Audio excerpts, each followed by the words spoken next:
Hello guys, welcome back to my channel web study. And आज काफ़ी दिनों बाद न्यू वीडियो आ रही है और बहुत सारे बच्चे बोल रहे थे कि वीडियोस क्यों नहीं आ रही है। रीज़न बीइंग कि मेरी आवाज़ थोड़ी सी ख़राब हो गई थी, जिसकी वजह से वीडियो थोड़ी सी डिले हो गई। बट अब हम रोज़ की तरह हर रोज़ वीडियो अपलोड करेंगे, तो चिंता करने वाली कोई बात नहीं है। प्रीवियस वीडियो में आपको पता है कि ये बुक जो मैंने स्टार्ट कराई थी अरिहंत की रीजनिंग, राइट। तो इसमें हमने एनालॉजी स्टार्ट करी थी एंड हमने 20 क्वेश्चंस तक कर लिए थे और उसके बाद मैंने आपको बोला था कि आपको बाकी के खुद करने हैं। नेक्स्ट वीडियो में हम उसके आंसर्स करेंगे। तो हमें स्टार्ट करना है क्वेश्चन 21 से, राइट। तो अभी 21 से लेकर 26 तक ऐसे ही क्वेश्चंस है, मतलब जिसमें आपको मतलब उनका मीनिंग पता होना बहुत ज़रूरी है। वहाँ पर कोई लॉजिक अप्लाई नहीं हो सकता है अनटिल आपको उनके मीनिंग्स या उनकी इम्पॉर्टेंट बातें, उनके फैक्ट्स नहीं पता हों। फॉर एग्जांपल अगर यही 21st क्वेश्चन देखिए तो सितार, गिटार, तानपुरा, तो आपको पता होना चाहिए इंस्ट्रूमेंट्स कौन से होते हैं। सभी को पता है कि म्यूज़िक से रिलेटेड है, बट क्या उनमें ऐसी कॉमन चीज़ है जिनकी वजह से उनका एक सेट बनाया गया है, राइट। तो सितार और गिटार और तानपुरा, आपको क्या समझ आता है कि ये सारे जो इंस्ट्रूमेंट्स हैं इसमें क्या एक कॉमन क्या कैरेक्टरिस्टिक्स है कि ये सारे एक थ्रेड से जुड़े हुए हैं, मतलब उनमें स्ट्रिंग्स होती है, राइट। तो यहाँ पर जो करेक्ट आंसर होगा वो होगा हमारा ऑप्शन बी, क्योंकि वॉयलिन में भी स्ट्रिंग होती है, बाकी ऐसा कोई भी इंस्ट्रूमेंट और नहीं है। क्लियर है। तो ये था 21st क्वेश्चन। 22nd क्वेश्चन है हमारा मनी मिस एप्रोप्रिएशन राइटिंग। अब यहाँ पर आपको क्या पता करना है कि ये दोनों एक दूसरे से कैसे एक दूसरे से इंटरकनेक्टेड है, राइट, ताकि हम वही सेम चीज़ यहाँ पर अप्लाई कर सकें। तो मनी मिस एप्रोप्रिएशन मतलब पैसा, और मिस एप्रोप्रिएशन मतलब उसकी उसमें कुछ जोड़ घटाने में कुछ ऊपर नीचे, राइट। फॉर एग्जाम्पल 20 रुपये दिया और आप कल के दिन बोलोगे नहीं आपने 20 नहीं, आपने मुझे 15 रुपये दिए थे, तो मिस एप्रोप्रिएशन मतलब वो होता है। तो मनी के साथ हम वो मिस एप्रोप्रिएशन कर सकते हैं, वो एक वर्ड है मनी के लिए, राइट। वर्ड है मिस एप्रोप्रिएशन। अब राइटिंग में हम क्या कर सकते हैं, राइटिंग में हम कर सकते हैं प्लेजरिज्म, राइट। इसका मतलब क्या होता है, किसी और के आइडियाज़ लिखना, राइट। किसी तो उसमें ऑल्टरेशन का क्या सही वर्ड होता है, एट द एंड आपको वो जानना था, राइट। नेक्स्ट क्वेश्चन हमारा क्या है, क्वेश्चन 23, राइट। तो क्वेश्चन 23 में क्या दिया है, हाइव बी, राइट। हाइव और बी इन दोनों में क्या रिलेशन है, तो जो जहाँ बी रहती है उसके घर को क्या बोलते हैं, हाइव बोलते हैं। एरी क्या होता है, एरी होता है आपके ईगल का घर, यानी कि आपको उनके हाउस के नाम पता होने चाहिए थे। जैसे लायन डेन में रहता है तो उसके घर का नाम क्या बोलते हैं, हम डेन बोलते हैं, राइट। सिमिलरली बी हमारा हाइव में रहती है, तो एरी में कौन रहता है, दैट इज ईगल। क्लियर है चीज़। तो जब तक ये आपको इन्फॉर्मेशन पता नहीं होगी आप ये सही नहीं कर सकते हैं। क्लियर है। नेक्स्ट हमारा नाइटिंगेल, वर्बल और फ्रॉग के साथ बताना है। नाइटिंगेल की साउंड बताइए, यहाँ पर बात आती है साउंड की। मैंने आपको प्रीवियसली जो प्रीवियस वीडियोस में आपको मैंने पूरी लिस्ट प्रोवाइड करी थी, प्लस बताया था कि दीज आर इम्पॉर्टेंट, राइट। अगर आपको वो नहीं पता होगा तो आप ये क्वेश्चन क्रैक ही नहीं कर सकते। आपको क्या पता, अगर आपको फ्रॉग की साउंड नहीं पता है तो आप कंफ्यूज हो जाओगे। तो यहाँ पर करेक्ट क्या है, ऑप्शन डी। क्लियर है चीज़। 25th क्वेश्चन है हमारा, यहाँ पर भी सेम चीज़ है, ठीक है। क्या है, साउंड के बारे में बात करें तो एपीज का गिबर है, राइट। एपीज कौन सी साउंड प्रोड्यूस करते हैं, गिबर। अब आपको बताना है कि कैमल कौन सी साउंड प्रोड्यूस करते हैं, तो करेक्ट क्या है, ग्रंट, राइट। तो ये सब चीज़ें आपको याद होनी चाहिए, अदरवाइज का कोई सब्सटीट्यूशन नहीं है, right. Next is adversary, enemy और एडवर्सिटी, दोनों वर्ड के मतलब पता होनी चाहिए। एडवर्सरी मतलब एनिमिटी, एनिमी, ठीक है। एडवर्सरी मतलब कि कोई आपके एडवर्स है, दैट मीन्स कि आपका एनिमी है, ठीक है। ये क्या है, सिनोनिम्स है। तो एडवर्सिटी का क्या मतलब होगा, एडवर्सिटी का क्या मतलब होगा, तो जो करेक्ट आंसर होगा दैट इज डिफिकल्टी। एडवर्सिटी मतलब डिफिकल्टी। क्लियर है ये चीज़। तो यहाँ तक हमारा ख़त्म होता है कि आपको वो वर्ड्स पता होने चाहिए, आप यहाँ पर कोई लॉजिक अप्लाई नहीं कर सकते। बट यहाँ से क्वेश्चंस शुरू होते हैं जो कि मोस्टली पूछे गए हैं पेपर्स में, राइट। ऐसे इस टाइप के क्वेश्चंस थोड़े से कम देखने को मिलता है in comparison to this type of questions. यहाँ पर आपको दोनों में पैटर्न फाइंड आउट करना पड़ेगा। अब वो पैटर्न्स आपको पता होने चाहिए कि किस तरह के से पैटर्न्स हो सकते हैं। अगर कोई न्यू कमर है, यानी कि किसी ने भी हाल ही में प्रैक्टिस स्टार्ट करी है तो वो इतना नहीं उसको पता होगा कि कहाँ पर कौन कौन से पैटर्न्स हम अप्लाई कर सकते हैं। तो पहले मैं थोड़े से उन चीज़ों के बारे में बात कर दूँ, अदरवाइज़ मैंने ये आपको पहले ही भी बता रखा है, ठीक है। जब हम डिस्कस कर रहे थे तब भी मैंने आपको ये चीज़ एक्सप्लेन करी थी। फॉर एग्जाम्पल अब देखो किस तरीके से क्वेश्चन पूछ सकते हैं। पहले हम लेते हैं एक फर्स्ट स्टेप, राइट। तो यहाँ पर आपको फॉर एग्जाम्पल अभी मैं बहुत ही सिंपल सा एग्जाम्पल लेके आपको समझा रही हूँ, ठीक है।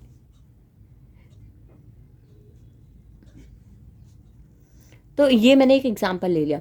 यहाँ पर आपको बताया है ये और इन दोनों में रिलेशन आपको बताना है कि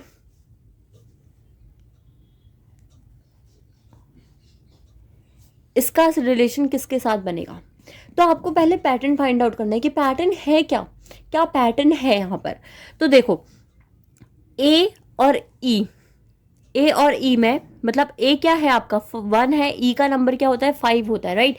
और वैसे ही पहले सबसे इंपॉर्टेंट सबसे ईजीएस्ट चीज़ जो कर सकते हो आप कि इनका नंबर लिख दो, ठीक है। न्यूमेरिकल वैल्यू इनको दी होती है तो वो आप लिख दो कि क्या है।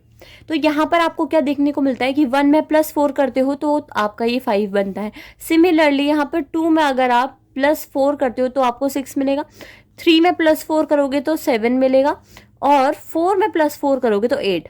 यानी कि यहाँ पर पैटर्न क्या फॉलो हो रहा है कि हर एक यूनिट में हर एक नंबर में हमने +4 ऐड करके नेक्स्ट लाए हैं। तो 8 के एच क्या होता है हमारा 8 होता है, 8 में अगर आप +4 करोगे तो 12 आएगा, राइट। 12 आएगा, 12 क्या होता है आपका एल होता है। क्लियर है ये चीज़। आई है, आई का नंबर क्या है 9, 9 में +4 करोगे तो 13 आएगा विच इज़ एम। जे क्या होता है, जे आपका 10 होता है, 10 में +4 करोगे तो 14 विच इज एन। एंड क्या आता है आपका 11, 11 में +4 करोगे तो 15 आता है आपका, राइट। 15 आता है और 15 क्या होगा आपका ओ। तो क्लियर है ये चीज़। यहाँ पर आपको इस तरीके से पैटर्न ढूंढने होंगे। प्लस अब एक और हो सकता है, वो है कौन सा, ऑपोजिट्स, राइट। यहाँ पर आपको ऑपोजिट फाइंड आउट करने के लिए बोल दे, राइट। आपको ऑपोजिट फाइंड आउट करने के लिए बोल सकता है। अब यहाँ पर आपको पता होना चाहिए किसका ऑपोजिट क्या होता है। अगर मैं बात करूँ ए का ऑपोजिट तो ए का ऑपोजिट क्या होगा, जेड होगा। वैसे ही बी का ऑपोजिट बोलूँ तो क्या होगा, एक्स होगा। तो ऐसे ऑपोजिट होता है, राइट। तो आपको पता होना चाहिए कि किसका ऑपोजिट क्या है। सी का बोलूँगी तो क्या होगा, सॉरी यहाँ पर उल्टा कर दिया, वाई होगा और ये होगा एक्स, ठीक है। तो ऐसे चलते हैं ऑपोजिट। आपको पता होना चाहिए, अगर मैंने लिख के दे दिया, अगर अभी बहुत ही इजी एग्जांपल ले रही हूँ, ए बी सी लिख के बोला और उसका रिलेशन बिठा दिया आपका एक्स वाई जेड के साथ, राइट। अब आपसे बोला है कि ई एफ जी का निकालो, तो आपको पता होना चाहिए कि इसके ऑपोजिट्स क्या होते हैं, तभी आप वो चीज़ निकाल पाओगे। क्लियर है। तो यहाँ पर इस टाइप से बन सकता है। अब यहाँ पर अगर ये प्लस की बात करें तो प्लस में आपका कोई भी पैटर्न सेट कर देगा। क्या हो सकता है कि यहाँ पर +4, यहाँ पर क्या करें कि अगर ए बी सी डी दे रखा है तो नेक्स्ट जो आपका पेयर बना रहा है, अगर ये 1 2 3 4 है तो जो नेक्स्ट पेयर बना रहा है यहाँ पर +2 करे, फिर +4 करे, फिर +5 करे, +6 करे। वो पैटर्न कोई भी बना सकता है। ऑपोजिट में भी ये चीज़ फॉलो होती है कि अगर ऑपोजिट, अगर यहाँ पर आपका बोल दिया ए बी सी है, उसने एक्स वाई वाई जेड और कुछ और दे दिया, ठीक है। तो अब आपको देखना है कि ये अगर एक दूसरे से रिलेटेड है तो कैसे है। तो यहाँ पर ये हो सकता है कि ऑपोजिट -1 कर दिया हो, कोई भी रिलेशन हो सकता है, राइट। तो आपको फाइंड आउट करना है कि कौन सा रिलेशन दिया है। अब बात करते हैं अपना क्वेश्चन की। तो क्वेश्चन 27 में दिया है इसका रिलेशन इसके साथ। तो फर्स्ट जो हमारा स्टेप होगा वो क्या होगा, फर्स्ट हमारा स्टेप मैंने आपको क्या बोला है कि सबसे पहले क्या करो, सबसे पहले आप नोट कर लो, वो नंबर नोट कर लो। अगर आपका वाई टी ओ जे दे रखा है, राइट, वाई टी ओ जे, और इसका रिलेशन किसके साथ बिठाया है, एक्स एस एन आई के साथ। किसके साथ, एक्स एस एन आई, ठीक है।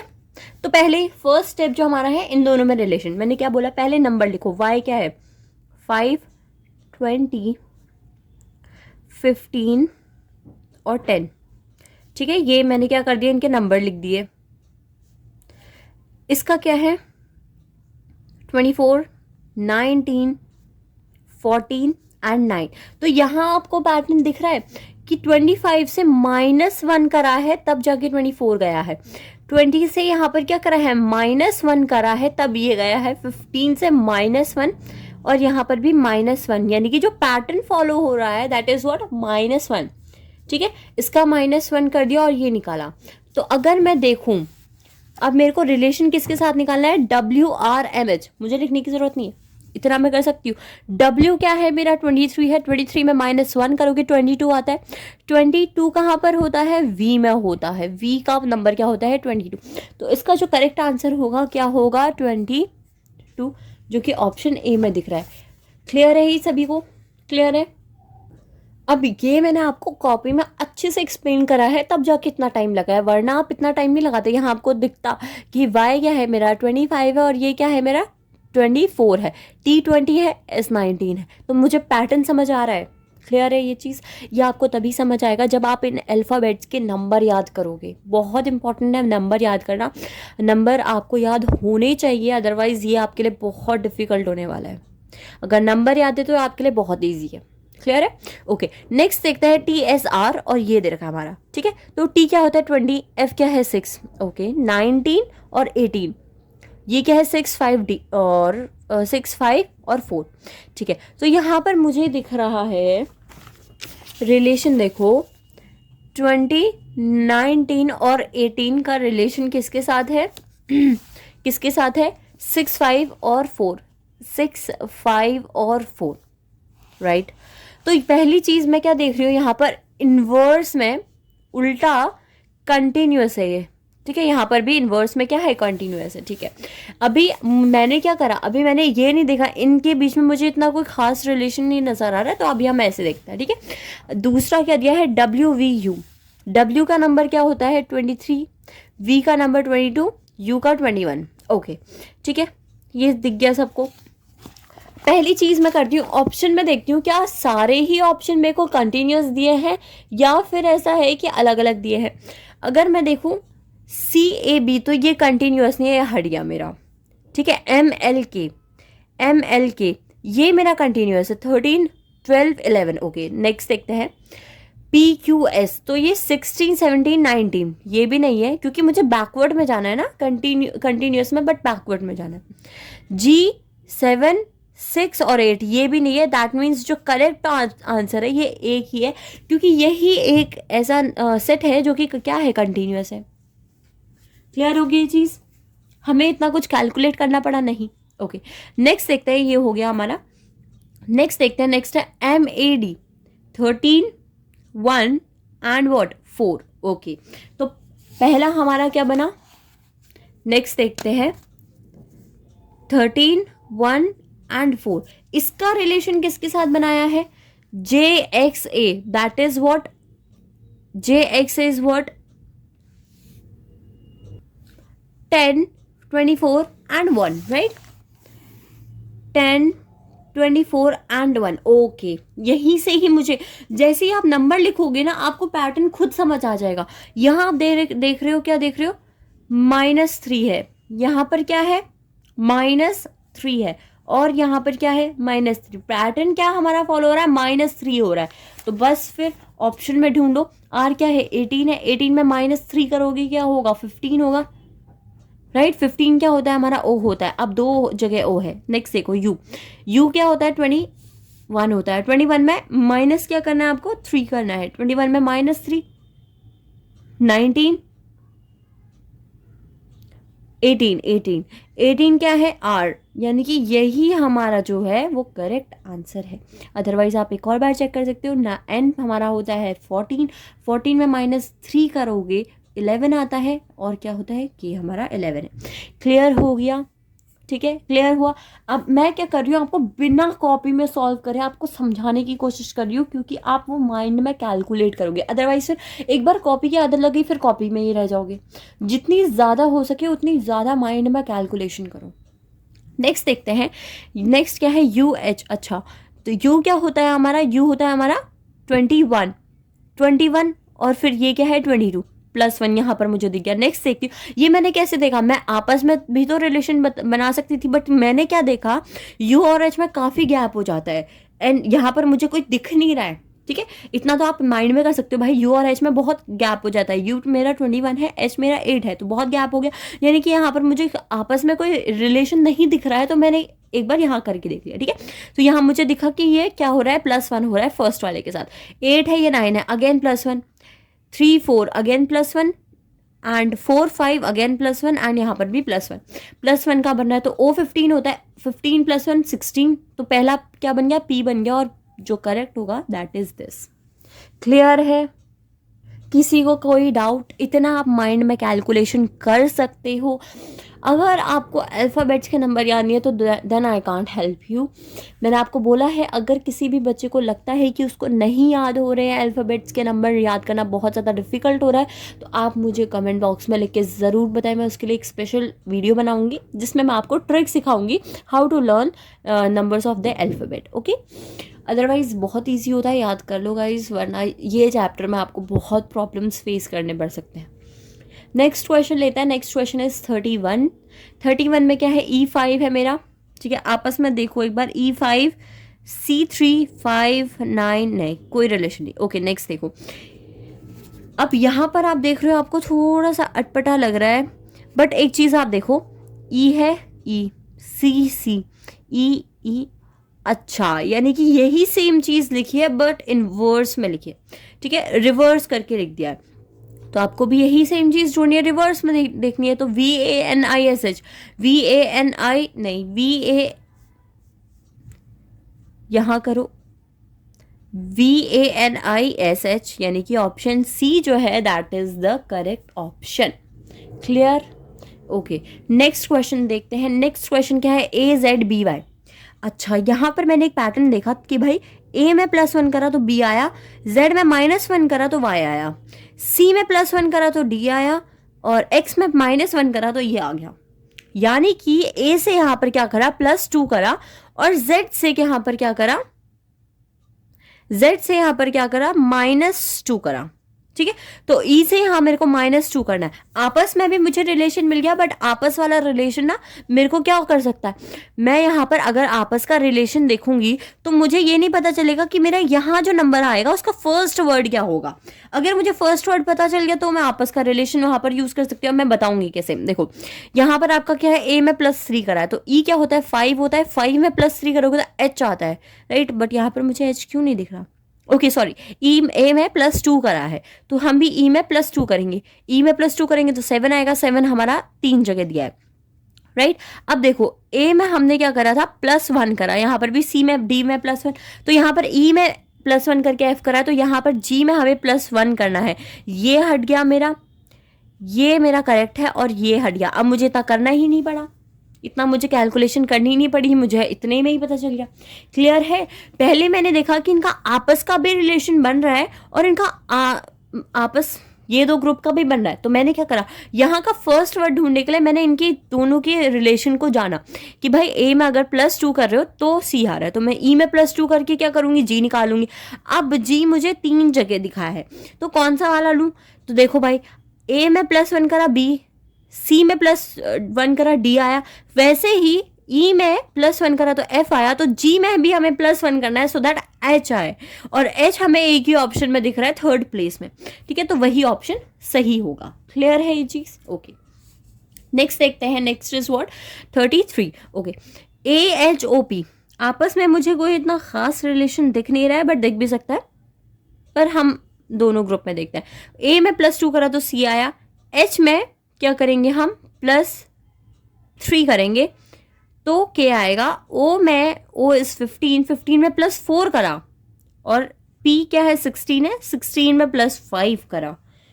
तो यहाँ पर आपको दिख रहा है रिलेशन जो मैंने बोला था पहले आपको कि ऐसे भी हो सकता है। A में आप पहले क्या करें, पहला आप फर्स्ट वर्ड ढूंढने की कोशिश करो। A में यहाँ पर +2 करा है, तो हम B में +2 करेंगे, B में +2 करेंगे तो 4 आएगा, 4 इज D। अब यहाँ D हमारा 2 जगह है।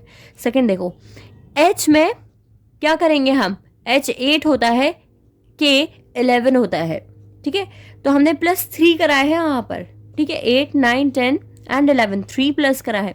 J क्या होता है हमारा, J क्या होता है, 10 होता है, 10 में +3 करेंगे तो M आएगा, which is there in option D। आगे का सॉल्व ही नहीं करना। जब हमें फर्स्ट दो और वो और कहीं नहीं दिख रहा है तो यही ऑप्शन सही होगा। ठीक है, तो यहाँ पर आप देख सकते हो कि आपको कैसे अप्रोच करना है पेपर में।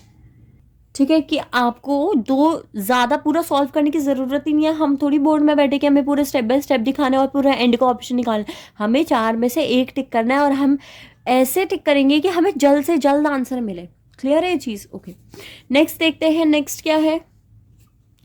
DCBA। यस, आपस में ऑप्शन दिख रहा है ABCD, कंटिन्यूस में, बस रिवर्स में वैसे ही WXYZ। ये उल्टा दे रखा, देख रहे हो? देखो यहाँ पर पैटर्न समझने की कोशिश करो। ABCD रिवर्स में दिया है, बट यहाँ पर रिवर्स में नहीं दिया, यहाँ पर तो ऐसे ही लिखा है एज इट इज। अब यहाँ पर देखो IJKL, अब ये हमें सीधा दिया, यहाँ रिवर्स दिया, यानी कि ये वाला हमारा नहीं काम करेगा लॉजिक। ठीक है, दूसरा लॉजिक लगाओ। D और W को देखो, सबसे पहले अगर आपको इतनी जल्दी समझ नहीं आ रहा, आपको लग रहा है कि आपको टाइम लग रहा है, तो आप सीधा लिख दो DCBA है ना। तो DCBA क्या होता है? D हमारा क्या होता है? D4 C3 एंड B और A लिखा। अब यहाँ पर हमारा WXYZ है, WXYZ। ठीक है, तो यहाँ पर आपने क्या देखा? यहाँ पर ये रिलेशन लगाओ, -1, फिर यहाँ पर -1, फिर यहाँ पर -1 एंड -1। ओके, ये वाला रिलेशन हम बैठा के देखते हैं। हमने क्या करा? लास्ट वाले में -1 करा, लास्ट वाला आया। यानी कि स्टार्टिंग से ही देख लो कि स्टार्टिंग वाले में -1 कर रहे हैं, राइट? -1, एक मिनट, 1 में हम -1 करेंगे, 6 आएगा। 2 में हमें क्या करना होगा? -4 करना होगा। देखो ये चीज़ समझो, 4 3 2 1, और यहाँ पर आया आपका 23 24 25 एंड 26। तो आप ऐसे करो कि यहाँ पर 1 में से आप क्या कर रहे हो? -4 कर रहे हो। ठीक है, तब आप यहाँ पर पहुँच रहे हो। -4 ही तो कर रहे हो, पीछे 4 स्टेप जा रहे हो, तभी तो भाई 24 के बाद 23 के बाद 24 आएगा, 25 आएगा, 26 आएगा। ठीक है, 26 आएगा, फिर जाके 1 आएगा ना, तभी तो -4 कर रहे हो। अब यहाँ पर देखो 2 में इसका रिलेशन देखो, 24 के बाद 25 26 1 2, यानी कि यहाँ पर भी हमारा -4 हो रहा है। सिमिलरली यहाँ पर भी और यहाँ पर भी। ठीक है, ये वाला रिलेशन देखते हैं। तो अब देखो B है, B में यहाँ पर देखो आप क्या कर रहे हो? ये आपका सीधा है ना, यानी कि लास्ट वाले में -4 कर रहे हो, तब जाके आपका फर्स्ट वाला आ रहा है। ठीक है, तो यहाँ पर अगर हम B में -4 करेंगे तो लास्ट वाला आएगा। क्लियर है ये चीज़? सॉरी, ये है ना I। ओके, I क्या होता है? 9 होता है। 9 में -4 करोगे तब जाके आएगा। क्लियर है ये चीज़? -4 करोगे तो लास्ट वाला आएगा। ठीक है, -4 करोगे तो लास्ट वाला आएगा। तो अगर हम -4 करें, I 9 होता है, 9 में यहाँ पर हमें इतना लॉजिक लगाने की ज़रूरत ही नहीं थी। रीज़न बीइंग कि देखो मैंने तुम्हें क्या बताया था यहाँ पर एक चीज़ ये वाली, कि ऑपोजिट्स, A का ऑपोजिट Z होता है, B का ऑपोजिट Y होता है, C का ऑपोजिट X होता है। सिमिलरली I का ऑपोजिट क्या होता है? R होता है, राइट? और I के बाद क्या दिया था? J का ऑपोजिट क्या होता है? I का ऑपोजिट R होता है, J का ऑपोजिट Q होता है, K का ऑपोजिट P होता है और L का ऑपोजिट O होता है। ठीक है, ये सब इनके ऑपोजिट होते हैं। क्लियर है ये चीज़? तो हमें वही रिलेशनशिप यहाँ लगानी थी कि भाई D का ऑपोजिट W है, C का ऑपोजिट X है, B का ऑपोजिट Y है, A का ऑपोजिट Z है। हमें इतना कुछ करने की ज़रूरत ही नहीं पड़ती, हालांकि अगर आप ये लॉजिक भी लगाओगे घुमा फिरा के, उसमें आपका टाइम बहुत जाएगा। ठीक है, आपको सीधा देखना है कि भाई जैसे ही आपने यहाँ पर देखा कि AZ ऑपोजिट, BY ऑपोजिट, ठीक है, तो वैसे ही I का ऑपोजिट क्या होता है? R होता है। ठीक है, J का ऑपोजिट क्या होता है? Q होता है। क्लियर है ये चीज़? तो यहाँ पर करेक्ट ऑप्शन क्या होएगा? C होएगा। ठीक है, अब यहाँ तक हमने करा अल्फ़ाबेट्स का। ठीक है, यहाँ तक हमने ख़त्म करा अल्फ़ाबेट्स का। अब हम नेक्स्ट वीडियो से स्टार्ट करेंगे क्या, न्यूमेरिकल्स। ठीक है, ये इसमें थोड़ा सा ज़्यादा ध्यान और फोकस और लॉजिक्स लगाने की ज़रूरत पड़ती है, जितना अल्फ़ाबेट्स में भी नहीं पड़ती, क्योंकि अल्फ़ाबेट्स में आप लिमिटेड हो कि चलो ठीक है 1 से लेकर 26 तक ही करना है हमें, इसी के बीच में कुछ करना है। अल्फ़ाबेट्स में स्क्वायर्स, क्यूब्स, सब चीज़ आती है। ठीक है, तो वहाँ पर आपका ये जो छोटा सा स्फेयर है ये बड़ा हो जाएगा। क्लियर है ये चीज़? तो ये हम करेंगे नेक्स्ट क्लास से start. Thank you so much guys for watching this video. For more such videos, please do like, share with your friends and do subscribe my channel if you haven't. Thank you so much.